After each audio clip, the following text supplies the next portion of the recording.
Good morning, everybody. Welcome to the Farzy Show. My name is Marc Farzetta here at the Steven Singer Studios. Thanks for joining me today. Eagles, some good news. Phillies, some bad news, but then some good news, but really ultimately bad news. And Matisse Thybulle provides a lot of good news in the city of Philadelphia. We'll let you know what that means coming up in just a minute. But here's my thing. Yesterday, I was a little optimistic boy. That's what I was doing, running around, being a little optimistic boy. And I'm like, you know what? I'm not betting on the Phillies to make the playoffs, but you know what? I'm still rooting for them. I still have hope. Hope is alive. And look, in the standings, nothing changed because the Braves lost last night. But still, it's another game. And it's another game where you also you realize the mentality of this Philadelphia Phillies team, where they acknowledge their mentality yet again. They are playing right now, and this is what was highlighted for me. After you're excited that they won 2 out of 3 from the Padres. They took 2 or 3 from the Padres. You're excited that Rhys Hoskins came back. You're excited that Rhys Hoskins came back to the lineup and hit 2 home runs. And then after they play that game out there in San Diego and they win, the third game of that series, they have a day off. So you're thinking, oh, this is exactly what Rhys Hoskins need. Play, get a day off to rest the groin injury, and then come back and everything's fine and dandy. And then what do we realize? We realize that Rhys Hoskins is not in the lineup. And the reason given after the game is because they got to protect him. They got to make sure they don't push the injury. I understand that. But he's either healthy or he's not healthy. And yes, I would love to have Rhys Hoskins bat in the lineup whenever possible, but it just feels like, especially going back to Matt Moore's game where they take him out at 76 pitches when he had a no-hitter going. Like, you have a game like that, and it's like you're afraid that the player's going to get injured. You have a game like last night, and you're afraid that Rhys Hoskins is going to get injured. I feel as if Rhys Hoskins is just out there because he wants to do whatever he can do to help his team win. And I feel like it's up to the team to take care of him, and that's what they're trying to do. But I do believe there's a thing called overly cautious, and a lot of times when you're overly cautious, you're afraid. And teams with a lot of fear, teams with a lot of timidness, teams like that are not going to make the playoffs.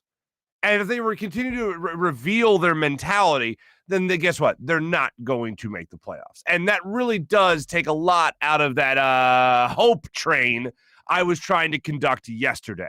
They have a game where it's tied at 1.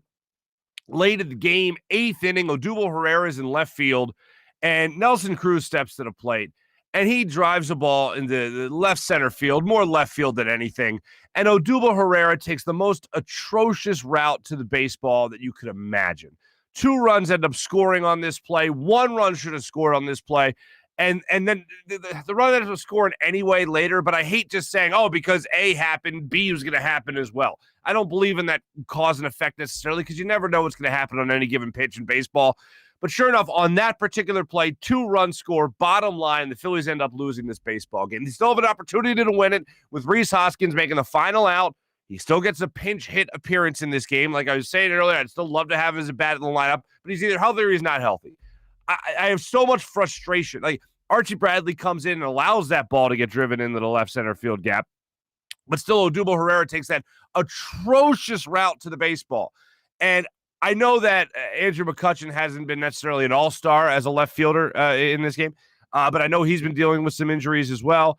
It just is beyond frustrating to watch this team continuously not know how to win. And we're almost used to that over the last decade of Phillies baseball, of them just not knowing how to win, not knowing how to finish out a season. And if they're going to continue to play afraid, nothing is going to improve.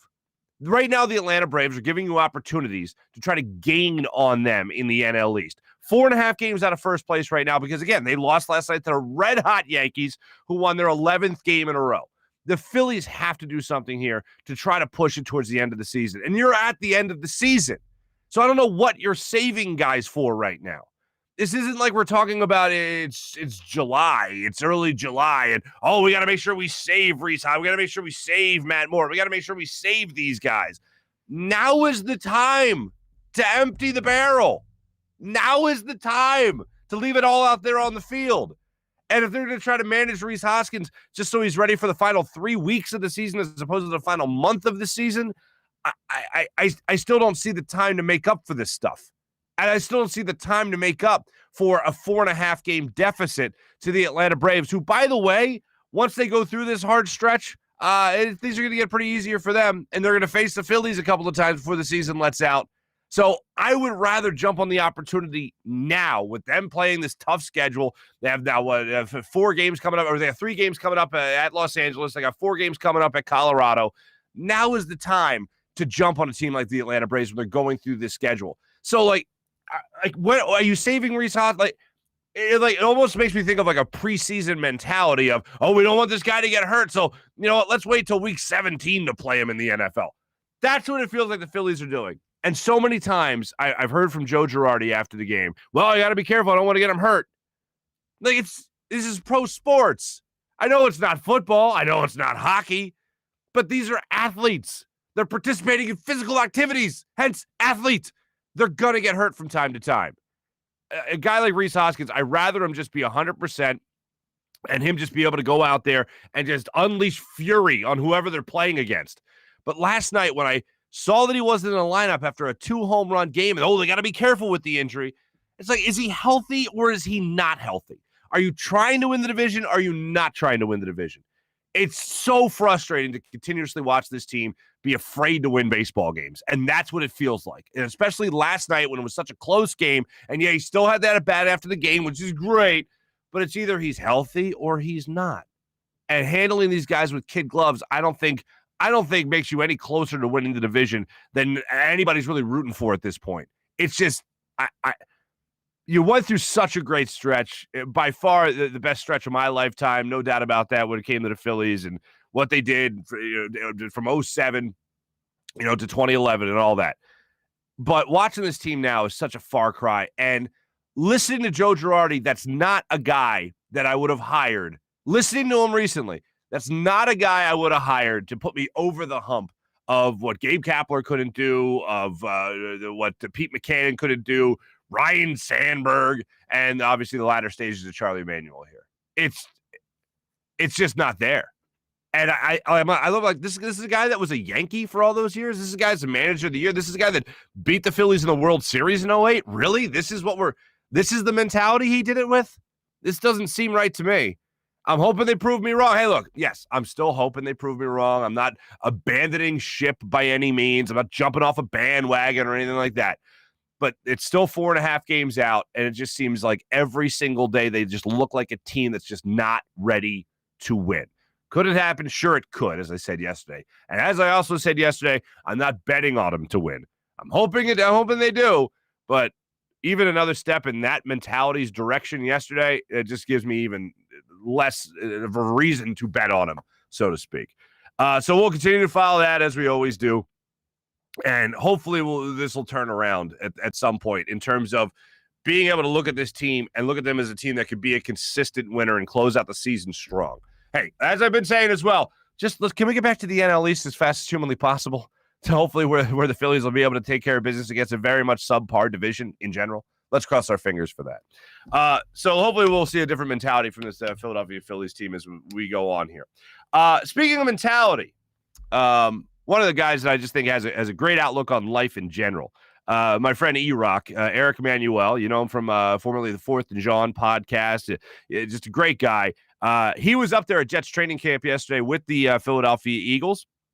He went up there with some of his boys, and they were observing camp. He's going to be on the show just to kind of tell us what the mood was like up there. And one of the things he tells me is just music to my ears, because I don't think anybody can be more proud of their fan base than when their fan base travels. And we've heard many, many times about the Eagles taking over other stadiums.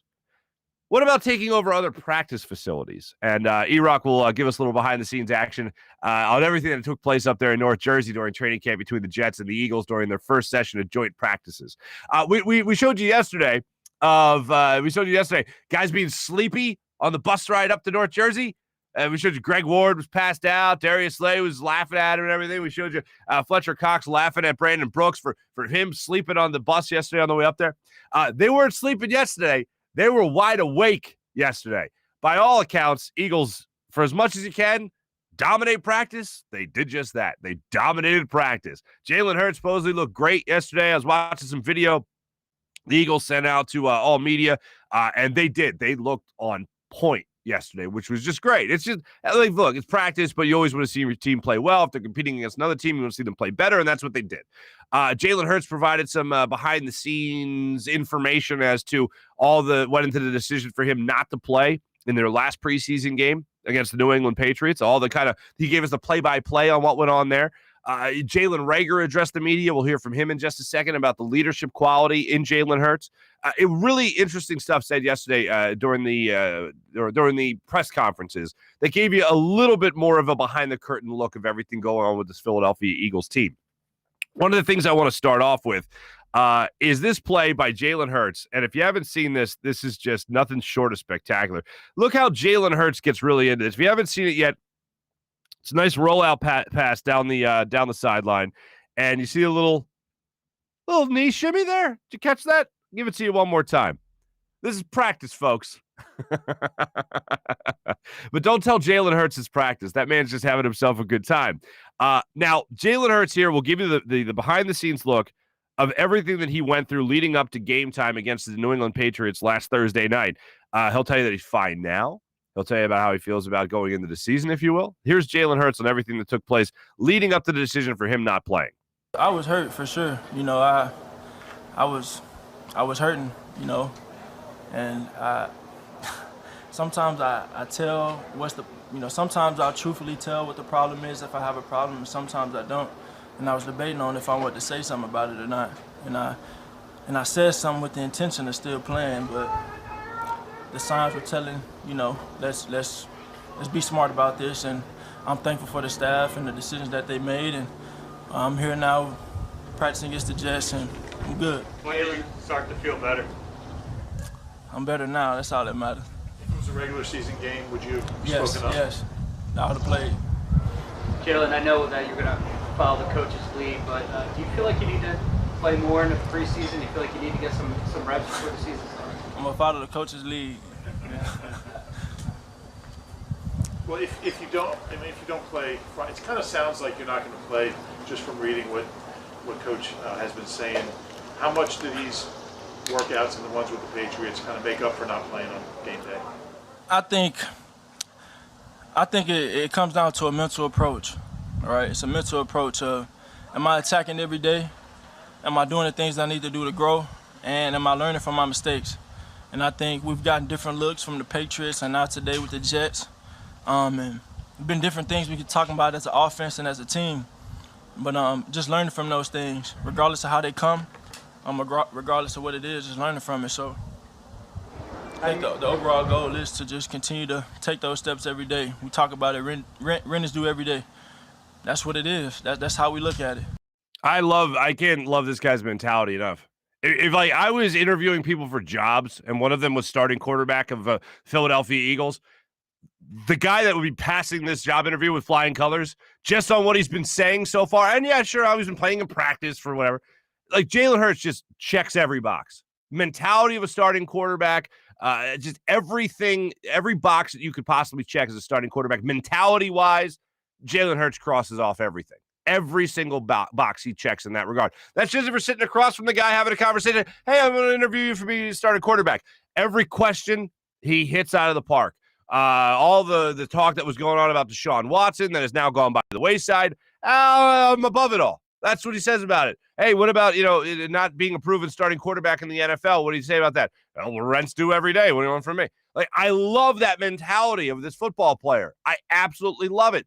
And you know what? It's not just us in the media. It's not just us as fans that hear this and go, wow, good for this guy. It also goes a long way in the locker room. Because one of the things that I always go back to, and it ended up working out later, but when Deshaun Jackson was here in his first go-around before Chip Kelly traded him away, when Andy Reid was still here in Philadelphia, and the McNabb era had just ended with Donovan going to the Washington football team, Kevin Kolb was given the keys to the Cadillac. Dad came out in the driveway and said, here you go. Kev, this is all you. And Deshaun Jackson, I remember saying, leading up to that season during training camp, saying, the young guns are taking over. The young guns are taking over. Now, although that particular year, Kevin Kolb got injured early, got the concussion against Green Bay, Remember that? They wore Kelly Green. That was pretty cool. And Michael Vick ended up taking over and had a near MVP season that year. But this is another type of changing of the guard type of thing. Not that Carson Wentz was old by any means, but he had a younger player coming in with Jalen Hurts, one that has a lot of familiarity with some of these other guys on this team, Devontae Smith being one of them. And then also working out a lot in the offseason with a guy like Jalen Reagor. They both came into the league at the same time as first and second round picks. Jalen Reagor and Devontae Smith have a lot of confidence in this quarterback. Devontae Smith also a little bit of history being from Alabama. But going to Alabama, I should say. But these wide receivers in this team and the young core here seem to have a lot of confidence in what Jalen Hurts has. And what Jalen Hurts has is that type of leadership gene that just comes naturally. I remember people always saying you don't really train leaders. They're created. They're born, that type of thing. Jalen Hurts seems to have that gene about him. And here's Jalen Reagor talking about Jalen Hurts yesterday and what Jalen Hurts brings to the table. If you had to pick one guy on the team who's going to have a big season, who would it be? Jay Hurts. I mean, that's the captain. So he got to lead us for sure. And I just believe it. And I feel like he has a big chip on his shoulder. So, and the way he talks about it, the way he's very intentional. I mean, just on the bus ride over here, he was just like, man, I'm in that mode. So I really think he's going to have a huge year. He's going to shock a lot of people. What does that mean exactly? You gotta ask him. I don't know. He just said that's exactly what he said. I remember he was listening to music and he said that, and then he just shook his head and put his earphones back in. So. And then he gets off the bus and he just takes it to the Jets during practice. Jalen Reagor had another good catch yesterday. Devontae Smith, same thing. I'm really looking forward to Friday. It came out during the press conference yesterday. I think Reuben Frank even teed up the question by saying, you heard it right there earlier. It doesn't look like you're going to play. Do you want to play? And he said, yeah, I'm going to follow the coach's lead, whatever the coach wants to do. I still want to see him, as I was banging the drum for yesterday. I still want to see him out there on Friday for two reasons. One, sheer entertainment. That's it. And then the other reason is because I think it's not. I don't think it's going to hurt the guy to get out there and break the trend of not playing for a month. And think about it also. 2 series of organized game action football, albeit joint practices, all that. 2 series of real game live game situation before the season starts. I know in football, in college football, they just let them go. There's no preseason really. There's like a cherry and white game. Yeah, what's up, Temple? There's a cherry and white game, then you go out there and you see what's what. For me, I'd much rather see him get a little bit more experience. As long as at least some of the members of the offensive line are going to play, I want to see Jalen Hurts out there behind him. But I just think it could not hurt the guy to go out there and get a little bit more experience before the regular season starts, especially first game being on the road, 17 games this season. I'd love to see him go out there and another, again, young receiving core. First time he's the starter going into a season. I'd love to see him out there again. And part of it is mostly, part of it, not mostly. Part of it is the fact that I just want to see him go out there and play. Because I think he can be a very exciting football player, and I think he is just 100% a gamer when it comes to this. When it comes to this sport, I just think he's a lot better in game situations than he is in any practice setting, whether that be against his own teammates, like you would normally throughout training camp, or that be in any joint practice like it is right now against the Jets, like it was last week against the New England Patriots. So we'll see how we'll see how they call it come Friday. And hopefully Nick Sirianni lets us know before the game about what exactly is going to happen, and hopefully they stick to it. And also, above all else, as the number one goal should be of any preseason, as long as these guys are healthy, for the most part, we're going to be good to go. As far as to be content with how they're performing in the preseason. Jalen Hurts, most importantly, said that he was feeling fine. It was a passing thing, and then he'll be ready to go come whenever he's challenged to play again for this Philadelphia Eagles team. Also, I want to say this. Congratulations on the nomination of the Pro Football Hall of Fame to former Eagles head coach Dick Vermeil. Obviously took the Eagles to a Super Bowl in 1980, won a Super Bowl with the St. Louis Rams, went to another Super Bowl with the Rams, the Kurt Warner Greatest Show on Turf and all that. And just a man that loves helping out in the community as well, Dick Vermeil.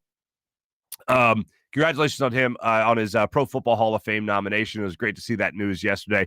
I was actually watching the 6 ABC Action News last night, and I saw Jamie Apodi, who's awesome, by the way, talk about her conversation with Ron Jaworski. And I think it was over about a half hour to an hour that after the news came out where they were talking, and Jaws told Jamie Apodi that he was still crying over happiness for Dick Vermeil. And I was like, man, if Jaws is still crying and Dick Vermeil is a very emotional man, can only imagine how emotional he is right now. So hopefully all that comes to fruition. Pretty awesome stuff right there. Coming up in our morning rush segment, you know what we're going to do? We're going to take a look at somebody who's doing a great thing in the community, did a great thing in the community yesterday, Matisse Thibel. He actually inspired me to get rid of some of my swag that I've acquired over the years. But we'll let you see that coming up in our morning rush segment right after we have our social media check-in. But before we do any of that, let me tell you about my good friend Steven Singer of Steven Singer Jewelers. You know what? It's just crazy to think about this, but this is something Steven Singer's doing. But it's been 20 years since 9/11, and we'll never forget where any of us were on that date. 20 years.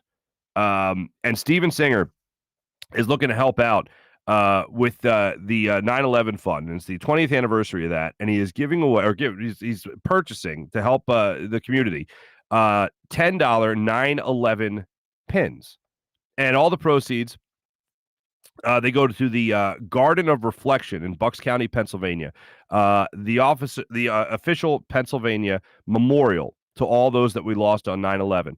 Go to IHateStevenSinger.com and you'll see these pendants right away. They're $10, 9/11 pendants, and these go to a great cause. So Steven's looking to, again, get involved in the community. So this is what's incredible, right?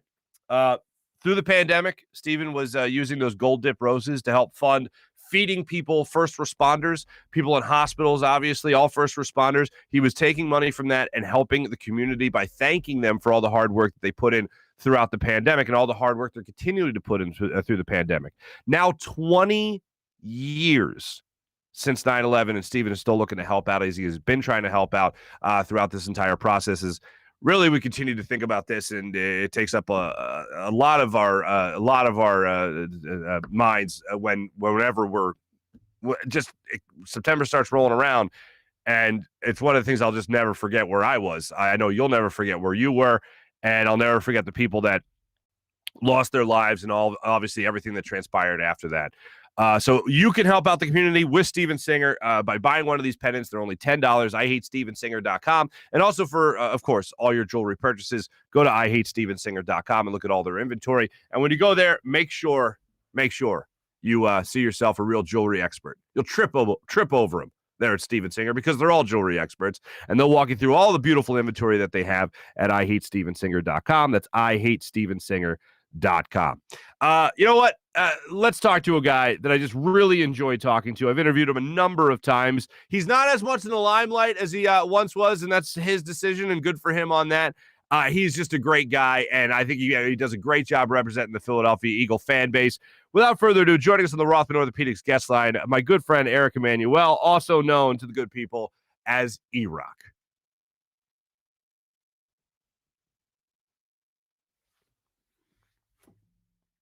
Joining us right now on the Rothman Orthopaedics guest line, one of my favorite people, I kid you not, in the Philadelphia market, one of my favorite people to root for the Philadelphia Eagles, and really the guy that's probably rooting harder than almost anybody, Eric Emanuel. EROCK, you know him, you love him as the mighty EROCK, of course. EROCK, what's going on, brother? How you been? Mark, it's so great to see you. It's so great to talk to you. And I'm finally making my Farzy show debut. So I am honored, I am humbled, and I'm happy to be here. Thanks for having me on. You'll get your Farzy show debut certificate in the mail. Everybody gets it. So there you go. Now, I saw you were up there at practice yesterday, up there enjoying Eagles-Jets practice up there in, I guess that's North Jersey territory. I know those people are particular. That looked like a great time. You, Gail Sayers up there. You guys look like you're having a blast. No, we were absolutely having fun. And you know what? It's once again, it's a testament to Philadelphia Eagles fans, because sitting in line waiting to get into the place, there was a kid in the front of the line calling his buddy going, I cannot believe how many Eagles fans there are here. There's so many, they're outnumbering us. So once again, just like they go on the road, they take over stadiums. Today, they took over training camp pretty well to watch the Philadelphia Eagles. And it was a great practice to watch. It was very telling. I mean, one of the most memorable things about that whole Super Bowl run from what will be 4 seasons ago is literally listening to guys like Sean McVay talk about how they had to game plan for Eagles fans coming in to take over their stadium. Like literally, Phillip Rivers talking about how it sounded like an away game at their own soccer stadium where they were playing at the time. I've never heard of, though, a fan base taking over another fan base's practice. That is amazing. Oh, yeah. And when the Eagles scored, there were EAGLES chants. I mean, listen, I'm a season ticket holder. I've always gone to the Link, Veterans Stadium, all that stuff. And I always heard about how Eagles fans were the most passionate fans and how they were, ravenous for their team and they were crazy. And I always thought that was true, but it was a little bit like we're fluffing ourselves up, right? We're making ourselves sound bigger than we really are. Mm-hmm. The more well-traveled I become, Los Angeles, Atlanta, Tampa Bay, Washington, even New York to the Giants games, there's always such a large Eagles presence there that's never reciprocated at Lincoln Financial Field. Like, you've never heard of another fan base taking over training camp at the Link or taking over a stadium. But we seem to do it time and time again, and here we were doing it at a friggin' training camp.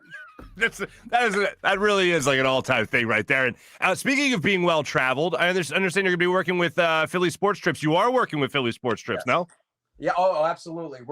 I have been asked to host, DJ, and conduct the season opener party down there in Atlanta.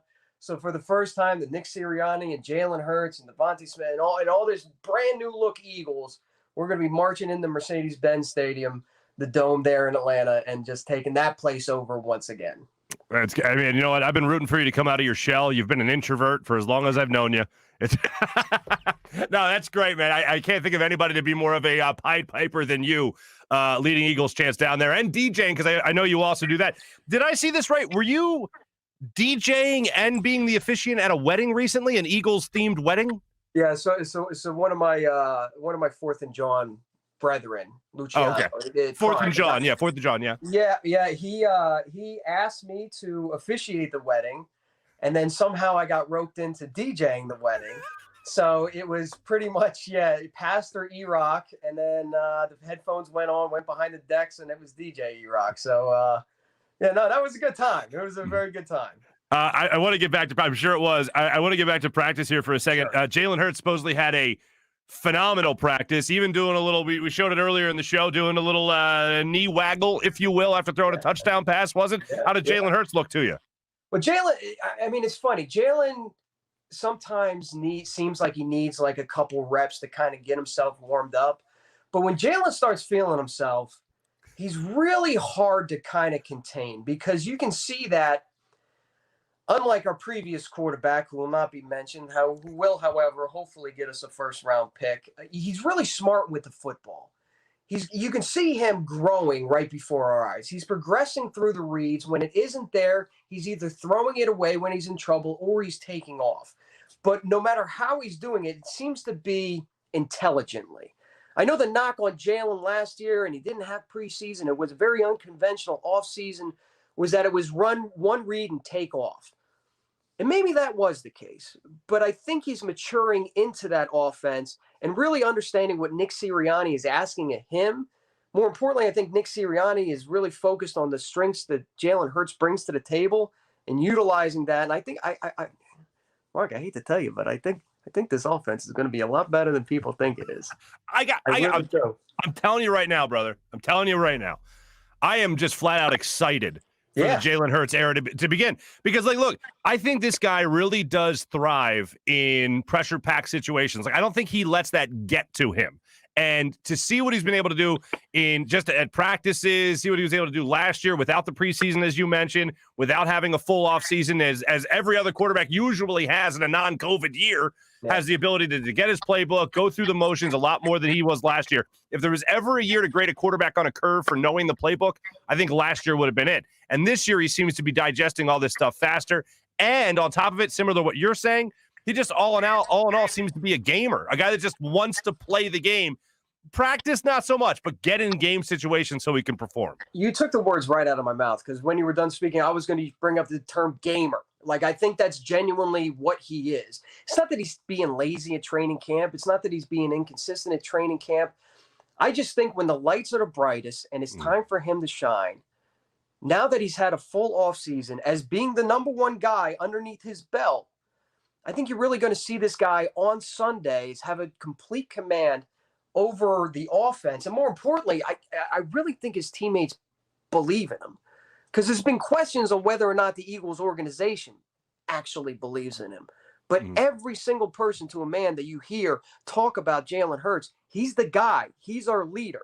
And to put the icing on the cake, I really think he has a mentality and a heart that fits this city, right? So he's not going to get rattled by the big stage. He's not going to get rattled by the bright lights. He's not going to hear the boos and, oh my God, they're booing me, or maybe maybe they like the backup quarterback better. Oh my, am I going to get benched? No. I don't think that's Jalen Hurts' game. I think he's mature enough for the city, and the city's going to really embrace him. Yeah, Jalen Reagor certainly was speaking glowingly about him yesterday, and this guy just seems to be he thrives in a leadership role. Like, we talk a lot about mental health, and I've talked about this on the show as well. We talk about people, and hey, you know what, mental health, and we hope everyone has good mental health. I do always take time, and Giannis Antetokounmpo is another example of this. I take time to pat guys on the back that show their mental strength as somebody that we can look up to, and I think Jalen Hurts is a very mentally tough individual. Everything that he's been through in college, even in the draft, even coming here to Philadelphia, has kind of honed him for this sort of – listen, Philadelphia isn't for everybody. We've seen guys that stay here the rest of their lives. We've seen the Brandon Grahams of the world, the Lane Johnson, the Brian Dawkins, the so on and so forth throughout Eagles history, right? We've also seen guys that just can't handle this city. And I think everything that he's gone through has really kind of honed him to be a Philadelphia Eagle. I hope so. Uniquely a Philadelphia Eagle. Yeah, I certainly hope so. Nick Sirianni, all right. Not exactly the best introduction to Philadelphia with the press conference that he had. Since then, I got to say, I'm kind of liking Nick Sirianni and his personality a little bit. I don't think he'll ever be a commanding public speaker, and I do long for the moment where everyone's questioning a certain decision that he made during a game to go for it, to put in somebody that he shouldn't have put in, whatever it might be. I'm eagerly awaiting that explanation after a game to see how he handles that. But overall, I love the competitive nature of this guy. I love what he's been saying in his press conferences. And overall, I love the energy that he brings to the table. Yo, my man had us worried, legit worried. I realize that public speaking's not for everybody. Right? You do it incredibly well. I like to think that I do it pretty well. I think you do okay. But all right. But part of being an NFL head coach is navigating that podium, whether you like it or not. And people can point to Bill Belichick and say, well, he doesn't really say anything, right? On the Cincinnati. Yeah, but Bill Belichick's Bill Belichick. So when you're winning and you're Bill Belichick, that kind of excuses you from other aspects of coaching. I'm very happy to say that, and I think everyone's observed it, you've certainly observed that Nick Sirianni's kind of settled in, right? He's settled into that role as a public speaker, because we don't know exactly how he is as a coach, as a play caller, as a game manager. We're going to find all that out, and that's part of the excitement of this going into this season. But I am with you. I kind of want to see how he because listen, I could go up there after a game when the Eagles won and whoop some ass and field questions, right? Any of us could do that. Piece of cake. I want to see how he reacts and responds when times are difficult, coming off of a difficult loss. The raw emotion is there, and he's getting grilled by reporters like Doug used to. Like honestly, like Doug had to field those kind of questions, and he would sit there and kind of roll his eyes or kind of just, oh God, I got to answer. I want to see Nick Sirianni react to that, and to his credit, or maybe to the Eagles' credit, because I'm sure they're coaching him up on it. He's bounced back very nicely. I couldn't agree more. And you know, now that you mention it, I kind of do want to see you at the podium at some point after a game, fielding questions. And like, if somebody starts asking a question that you don't really like, I could see you just having your DJ decks pop up there at the podium and you just start playing. Yeah, like, I'm sorry, what was that? And then turning the music back up. No, I'd be a terrible head coach managing that podium, because I would just, dude, shut up. That's, you know what I mean? I just tell people to shut up and move on. Yeah, you know this guy, Nick Foles. There's essentially a banner of him outside the stadium now holding up the Lombardi Trophy. Rumor has it. I was kicking this around because he's like a hot name out there right now in trade rumors around the NFL. And one of the names that he's been tied to, one of the teams he's been tied to, is the Dallas Cowboys. And I thought about this. My initial reaction would be, I'd hate to see it. But then I'm like, wait a minute. Nick Foles gave us the ultimate gift that we could have ever asked for as an Eagles fan base. Yeah. If there's ever a comforting thing to see a former, like even Harold Carmichael, who played for the Cowboys, Randall Cunningham, who played for the Cowboys, all the Eagles that played for the Cowboys, Nick gave us the one thing that we'll never forget. So it's like almost could do no wrong. How would you feel if you saw Nick Foles in a Cowboys uniform? No, you were right the first time. This doesn't need to happen. This absolutely doesn't doesn't need to happen. Right. And listen, it broke our hearts to see Cunningham. I think he was wearing number 1. It broke our hearts to see Cunningham back there. Even though he was playing backup. Right. In a Cowboys uniform, would it tarnish the legacy of Nick Foles? No. I really don't think it would. Would it be annoying to see? Yeah. Let's just hope it doesn't happen. Let's hope we never have to actually make that decision. You know what I mean? Sure. Last year you only had a couple of games with fans allowed at the stadium. When you were watching the games, the ones that no fans were allowed, like the majority of them, was there? I know they didn't give us a lot of good memories last year. But is there anything that you really miss? Like, is there a play you wish that you were there for? Is there a moment you wish you were there for? Is there something that you really, really missed overall about not going to games? Absolutely. And I'm about to get a little poetic on you. Ooh. I've been asked this question before, and I always enjoy the answer. There is a moment, I've been going to games since I was a kid. There is a moment in a game where I got to giving credit to Eagles fans, they can see it happen. Like, they know what's going to happen before it happens. This incredibly intelligent fan base. So they'll see the quarterback drop back, set his feet, and then they'll see that a receiver has his guy beat down the sidelines. And McNabb used to do a great the arch in the back, and you knew it was coming, and it sailed. And for a split second, the stadium goes quiet. And all you can hear is the thumping of the seats going back up. A collective everybody just stands up and holds their breath. It's that moment that I truly like sitting at home, watching home games from home, which was weird. People were wondering, well, you went to the Giants game when you went to the Cowboys game. Was that weird? No, it was weirder not being there. Even though we were on the other side of the field and there were seats zip tied up and mask mandates and all that, and rightfully so. Thankfully, we got those 2 games, but it's those little moments that you really don't think about until you're not there, and you go, man, I miss the sound of those seats thumping up when something big's about to happen, and then the crowd goes crazy. That's what I missed. You're a damn poet, is what you are. You're a damn poet, my friend. Here's something I've never asked you, and many times that we have spoken, and all the games you have been to. Does EROCK? Does the great Eric Emanuel, does he have a go-to stadium food? Like, do you have something? Do you have to eat the same thing at every game for good luck or anything? What is your go-to if you have a go-to at all? No, I don't believe in superstitions whatsoever. It's always a clean set of underwear. You know what I mean? It doesn't matter what socks I'm wearing. But I'll tell you the go-to, 1 o'clock game, we're down there. I'm down there in line probably about 4:30. Break out the grill. Pork roll. I mean, it has to be a pork roll, egg and cheese sandwich early in the morning, something that sticks to your ribs. You know what I mean? Something that kind of fills you up and really, like, once you have one of those, you're good for the rest of the day. Stick to your ribs. Yeah. That is my grandmother is saying when she would make beef stew. Yeah. And it's so true. It's so true. But is there a stadium food in particular that you have to have, or do you just no in line at a game? You're just in your seat the whole time. Believe it or not, I'm in the seat the entire time. Oh, I believe it. My mother. Oh my God. I'm sure she's like your mother. She when she cooks for an army. It's like nobody can eat all this stuff, Mom. Why are you doing this? Why are you doing this? But you're so full by the time you get in that the thought of even standing in line for a pretzel just would seem asinine. So shout outs to Mom. She kept us. Shout out to Moms, absolutely. Yeah.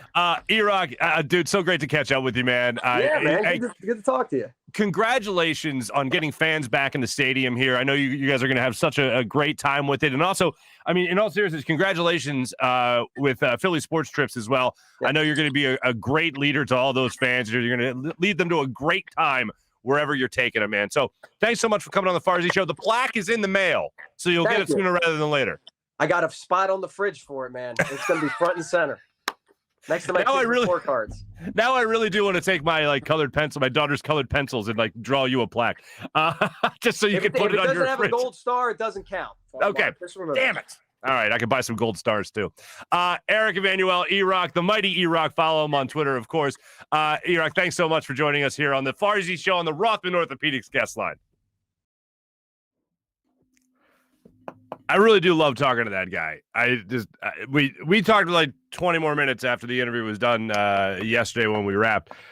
Just a great guy, absolutely great guy, great family, great guy. So thanks to EROCK for coming on the Rothman Orthopaedics guest line, talking all things Eagles practice, including just looking forward to being a fan again, going to the stadium on a regular basis. Again, it doesn't get much better than that, does it? No, absolutely not. That's why we're all here, folks. That's why we're all here. I do love this idea, and it really does separate Philadelphia from a lot of other fan bases, most other fan bases. And it's not just, as I was talking about maybe the other day, being from the Northeast corridor of the United States, the type of personality that we have as fans, the more strict father than nurturing mother type of mentality we have as fans of the city. But I just love how much this city travels. And I think sometimes other cities get way too much credit for traveling when there's a lot of transplants or bandwagon fans elsewhere. I feel like we certainly have a lot of transplants, but I don't feel like Philadelphia has a lot of bandwagon fans elsewhere for a couple of reasons. The main one being, we haven't been that good for that long to build up a huge, like the Steelers have gone through an incredible run, obviously in the 70s and winning 7 Super Bowls as a franchise overall. So yeah, they can have bandwagon fans. The Eagles with 1 Super Bowl, I really don't think that there's been a huge uptick since the Eagles won that Super Bowl around the world, or at least the country, as far as Eagles fans go as bandwagon fans. But I feel like when an Eagles fan base takes over a stadium, it's legit. It's because people from Philadelphia traveled to that destination to take over that stadium. And as I said with EROCK, the perfect example of that is 2017 with this fan base going everywhere. And Sean McVay talking about how Eagles fans took over the LA Coliseum. And Phillip Rivers talking about coming out for pregame warmups, how it felt like an away game because there's so many Eagles fans there.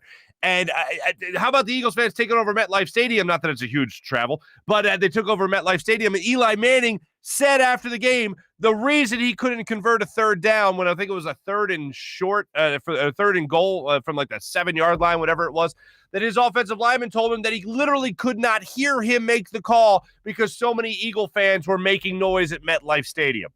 That is a beautiful feather in our caps, ladies and gentlemen.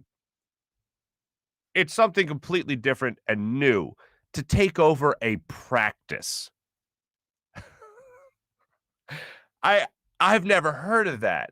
And I'm thinking about it like this. I'm thinking about when the Eagles were at Lehigh and T.O. was there. I remember, I've told you before, me and my buddy Bennett went up there just to watch a practice. I think I went up there with my dad one time as well.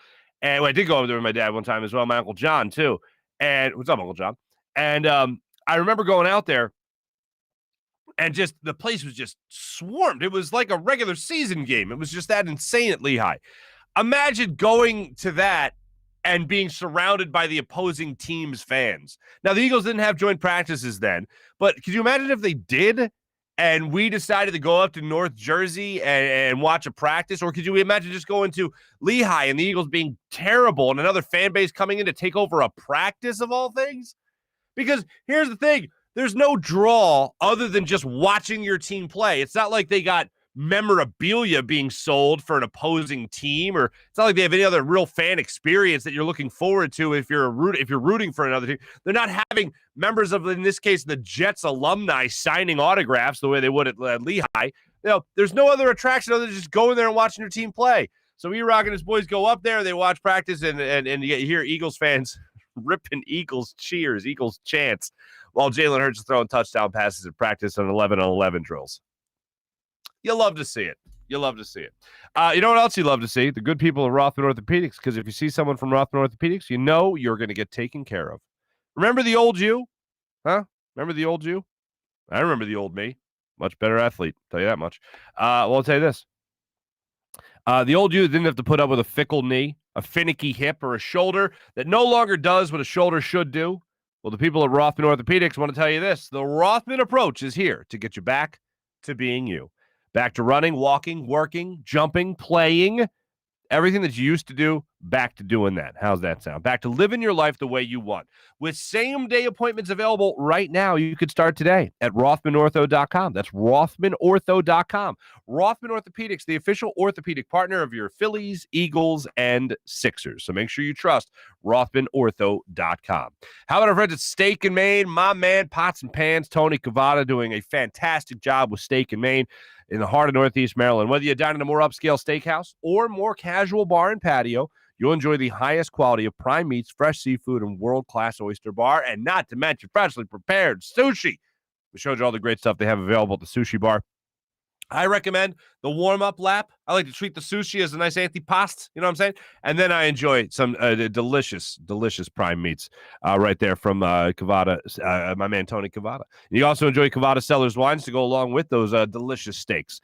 Open every day for lunch, dinner, and Sunday brunch. And if you got a big party coming up, maybe a little bit of a reunion, go to get together with a bunch of friends, I highly recommend sitting in their round table that they have towards the back of their bar. The round table spins so that when it comes to sharing portions, no problem. Get the big sushi platter, whoosh, spin the table. Next thing you know, you got the California roll.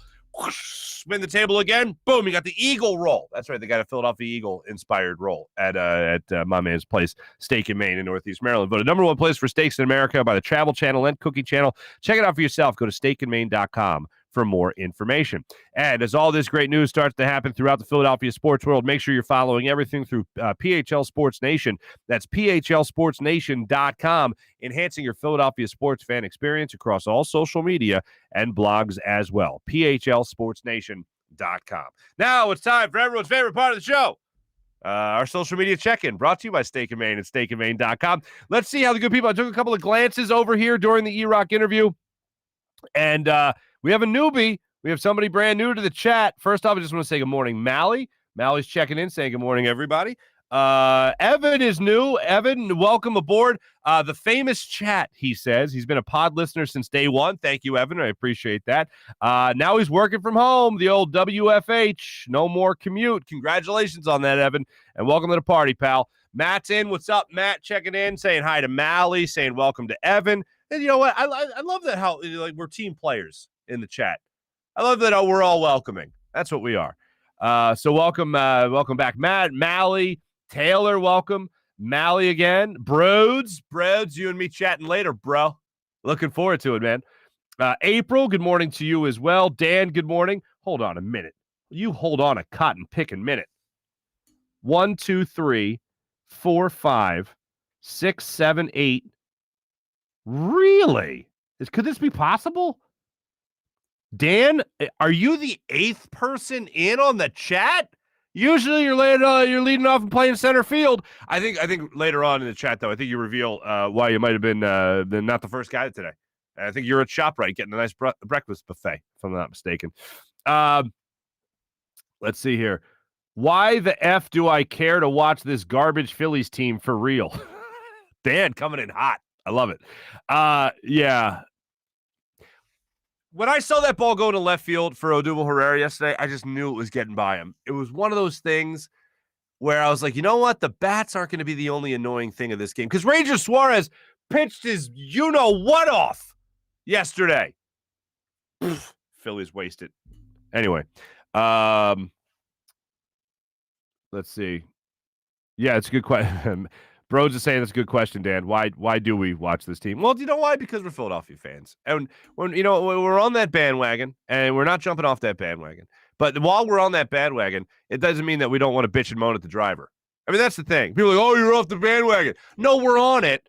We're just on the back of the bandwagon. We're opening that little window between the back and the driver, and we're just like, hey, make a left. Like, that's what we're like. You know what I mean? You're driving too slow. We're still on the bandwagon. We're just hypercritical passengers. Mark, let me get a dub so I can get through tonight's game. All right, we'll get to it, but Zach Wheeler's on the bump tonight, so hopefully we see them play this little game behind Zach Wheeler. Hopefully the bats come alive. Because Rhys Hoskins got an at-bat last night. Does that mean that he won't be in the lineup tonight? I know Joe Girardi was talking about it. I don't know what to believe. You never know. Mally's back. Really hate these two words, Phillies bullpen. Like, here's the thing. The offense scored 1 run yesterday. And I know the Phillies bullpen wasn't lights out by any means, and Archie Bradley gave a big hit, and that hit was the one to Odubel Herrera in left field. But just for the love of God, man, it does just feel like they just don't know how to win. And I remember all the stories about Pete Rose coming here to Philadelphia and how the Phillies wouldn't have won that World Series in 1980 without Pete Rose being here and all that, because it wasn't just the fact that Pete Rose was a great hitter and all that, but it was the fact that Pete Rose was the guy that came in to let this team know how good they were. Like, I've heard plenty of players talk about this experience from 1980 where they say that Pete Rose coming in there, he was the guy that told Mike Schmidt, like, you know how terrified hitters are or pitchers are when you step into the batter's box? Like, you're that good. And it might sound like a weird thing, like, how does Schmidt not know he's that good? Like, sometimes players just doesn't click until somebody comes in from outside their regular atmosphere and go, hey, wait, let me tell you how good you really are. And without Pete Rose coming here to teach this team how to win, coming over from the Big Red Machine, they never win. And it's like, do the Phillies need that? Do they need somebody coming here and teach them how to win? Because I thought that was supposed to be Joe Girardi, a World Series champion. Bryce Harper hasn't won anything this year. Reese Hoskins hasn't won. JT Realmuto hasn't won. Like, who's the guy that was going to come in and teach this team how to win? Do they need that veteran to come in here? Andrew McCutchen, as much as a veteran, he hasn't won. Do they need that guy to come in here and be that experienced winner, if you will? Gene Segura's not that guy. Keep our fingers crossed they find that guy. Or create that guy. That's what I'd like to see.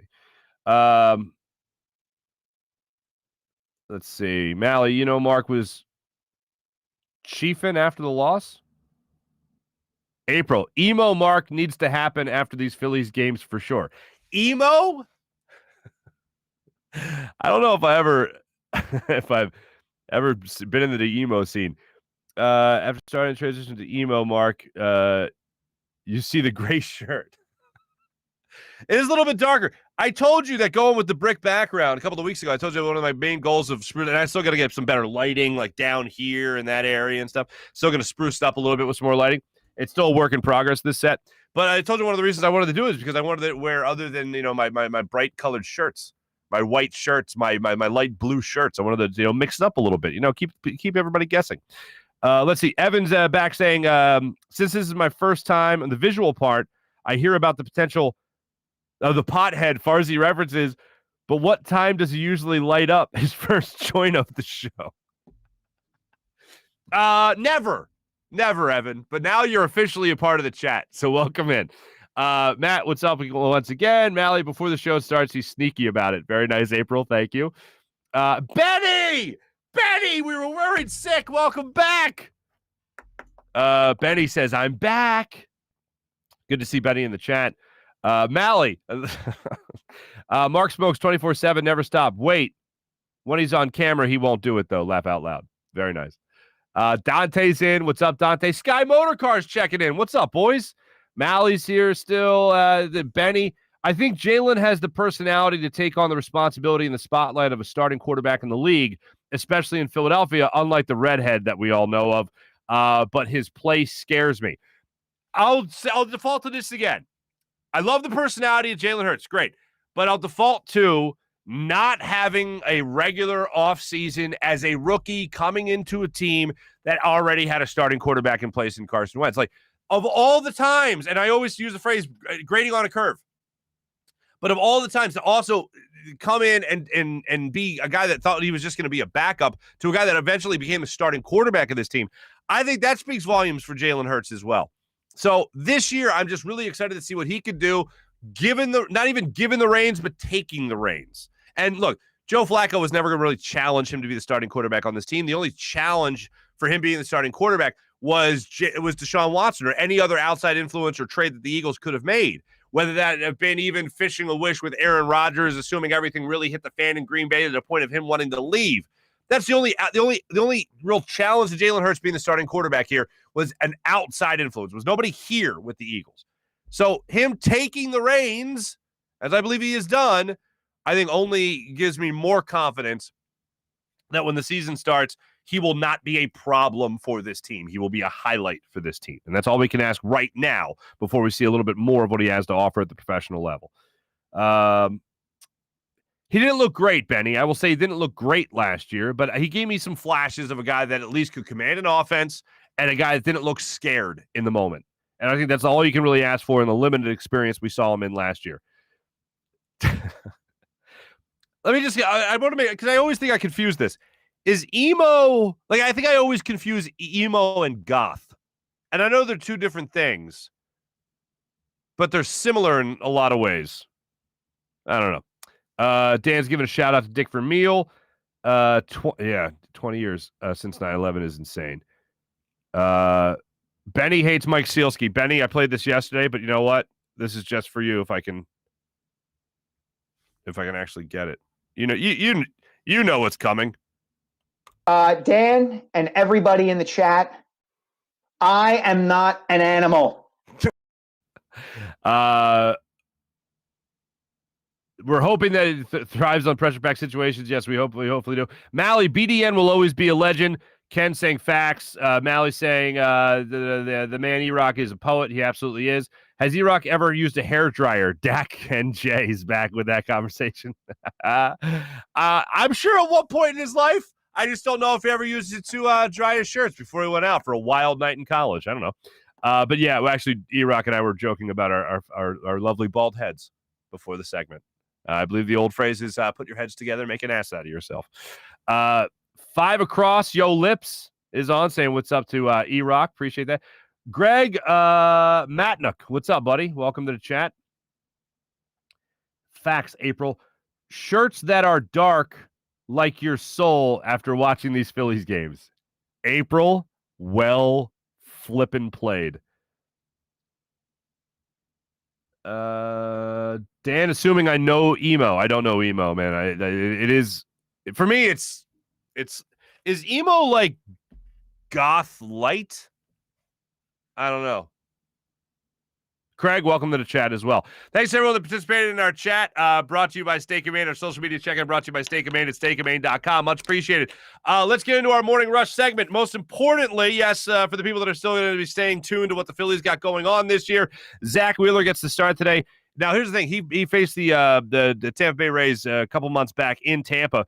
7 innings pitched in that game with 14 strikeouts. I believe that was a season high for Zach Wheeler, if I'm not mistaken. 14 strikeouts. Losing effort, though, for the Phillies. Losing effort for the Phillies in that. Ryan Yarborough also faced the Phillies in that game. He'll face the Phillies again today. He went 4 1/3 in that game, only allowing 2 earned runs through 4 1/3. So hopefully the Phillies get the victory today with Zach Wheeler on the bump. The Braves are off today. They travel to San Francisco to face the Giants for a 3-game series. So they're off today. Phillies have an opportunity to pick up a half game. So hopefully when it's all said and done today, the Phillies will only be 4 games, not 4.5 games out of first place in the NL East. Fingers crossed right there. So that's what we got in the baseball world. In the basketball world, this is awesome. Matisse Thybulle. Matisse Thybulle is off limits. I am hereby decreeing Matisse Thybulle in the same breath as Joel Embiid. From now on, when I say Dame Lillard is the only player where I say, here's the cupboard, it's open, what do you want? The only people that are off limits are Joel Embiid and Matisse Thybulle. I never wanted to trade him to begin with, but if it brought you Dame Lillard, then fine. But this has put him over the hump. Matisse Thybulle, I'll walk you through it right here. I just, Jim, give me a heads up or not if you can hear me while I'm doing play-by-play of this, all right? Here right now is Matisse Thybulle's Instagram page from last night. Did some spring cleaning. You see a bunch of swag that's out there right now. Okay, good. You can hear me. You see a bunch of swag that's out there.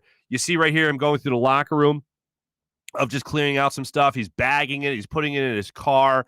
And this is what he does. He takes it out to different playgrounds and just leaves bags of swag bags, and just puts it out there for anybody to pick up. And then he just sits around there waiting for people to pick him up. He also gives a shout out to one of their equipment managers helping him out there. Here's a gentleman picking up a bag right there. Matisse Thybulle's joking around saying, am I a stalker waiting for these people? Hopefully you're all enjoying whatever this stuff is. Nothing that's too exciting, just some stuff that deserves a second go around, more or less. from all his Sixers swag. And here's more and more people picking it up and posting it to their social media accounts. This is awesome. Just incredible. And you see a kid actually get some of this stuff as well. I mean, this is just absolutely amazing. National treasure, Matisse Thybulle. National treasure. Now, tell me in the chat, hit me up on social media, because here's my thing. All praise to Matisse Thybulle for doing this. But over the years, I've worked for Sunday Night Football. Got a lot of swag from them. Worked for a local NBC Sports Philly. Got a lot of swag from them. I've worked for WIPN and The Fanatic. So I got some swag. Well, hold on. The Fanatic, I have one polo. Yeah, whatever. So I got some swag. Should I bag this stuff and just leave it at Parks and just like wait to see who picks it up? Wait to see if anybody picks it up? I have an old WIP umbrella that I'll just never use again. Should I just do that? I think I'm inspired to do that. Or will I jinx Matisse Thybulle? I don't know. You let me know if you want some of my swag, and I'll be happy to, because it's like, it's at a point where I just I need the closet space, to be honest with you. I'm going to be buying more dark shirts so I can go to all of my emo things. Raves? Does emo people have raves? No, they don't. Anyway, yeah, just, maybe I'll pull a Matisse Thybulle. Maybe that'll happen. I don't know. So that's our what the hell did you call it? That's our Morning Rush, brought to you by Sky Motorcars and SkyMotorcars.com. Keep our fingers crossed for the Philadelphia Phillies, and hopefully they'll get a win. And hopefully, the bandwagon will be a much smoother ride from here on out. My thanks to EROCK, Eric Emanuel, for jumping on with us. Much appreciated. Make sure you follow him across all his social media platforms. The guy's just awesome. Thanks for watching. Thanks for listening. Everyone that was new in the chat today, welcome aboard. Evan, especially you. Oh, what do we got? What do we got there? Lester. Yeah, what's happening, buddy? Thanks for joining the show. Appreciate you. Maxey would be a mistake to get rid of. He's got 10 good years left. Lillard has got like maybe 3. I don't think you're that far off there, Ray. I don't think you're that far off even a little bit.